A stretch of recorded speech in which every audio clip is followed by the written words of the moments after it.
Salima Ebash Steven. I am the founder and commissioner of International Climate Webinar Series. Is an international community and network of climate change advocacy, and I'm your host today.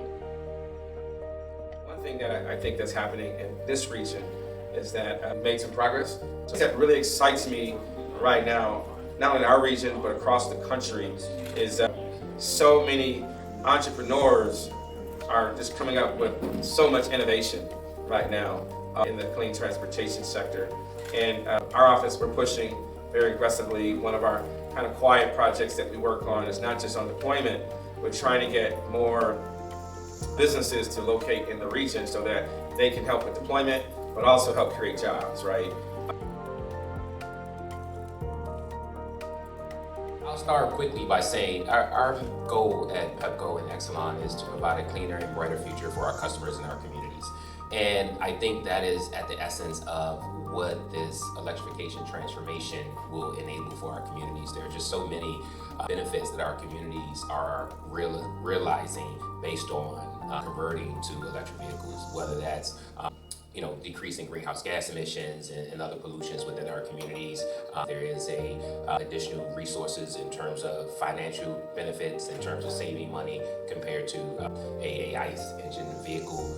There's benefits that we discussed earlier related to economic development within our communities, as well as jobs, right? We think about our communities, whether that's Lyft or Uber drivers or other sort of multimodal transportation options, and we think electric vehicles is going to have benefits in our communities from all of those lenses. What are the emerging trends and innovations in clean fuel technologies? How is it going to shape the future of transportation? One of the latest and most promising clean fuel technology developments is the emergence of e-fuels, also known as synthetic fuels. Very quickly, e-fuels are produced by hydrogen, by combining hydrogen derived from renewable electricity generation and wind, solar, with carbon capture, resulting in an almost, if not carbon neutral drop-in solution.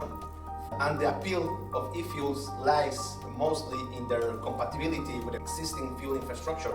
E-fuels could act as a critical bridge toward a cleaner transportation, helping to keep emissions low even after if we reach full electric vehicle targets are achieved by powering legacy internal combustion engines that will be on the roads for many years, especially in heavy or medium-duty vehicles. And as previously mentioned, they will provide a viable alternative for sectors that are seen as difficult to electrify. Funding is key to expanding clean mobility solutions. What are some updates you can share with our audience today? Well, so if you don't know the Loan Programs Office, real quickly, we were started 20 years ago during the Bush administration to basically create a bank inside the Department of Energy. And the reason at the time was that the Congress and the Bush administration, in their wisdom, wanted to provide low-cost debt financing for companies that had a great idea, but were still too new to get a good commercial bank loan. At the time, one of those companies was GM Electric Vehicles, another one was Tesla, which were still new and struggling to sort of get off the ground, along with a lot of early-stage wind and solar companies. We financed them and under a program that continues to this day 20 years later. The Inflation Reduction Act greatly expanded our reach and gave us $400 billion in loan capital to get out to the country to fund the clean energy transition. So at this point now, we're the largest public sector bank in the free world. How can we balance the need for immediate action on climate change with long-term development of sustainable fuel technologies? We can't wait, we can't mess around with what people call half measures to reduce carbon emissions. We need to move to a single technology that solves the problem immediately. But this is an approach that we constantly have to push back on, right? So I mentioned 75% of the diesel market in California is renewable. That's kind of forcing a few refiners in California to rethink what they're doing. People will have to find other opportunities, other technologies to fill in what you're losing from the petroleum industry. And that's a way to boost innovation and simply drive the market toward more solutions. And so I thoroughly disagree that we abandon current technologies, current solutions, and try to get to a perfect one immediately.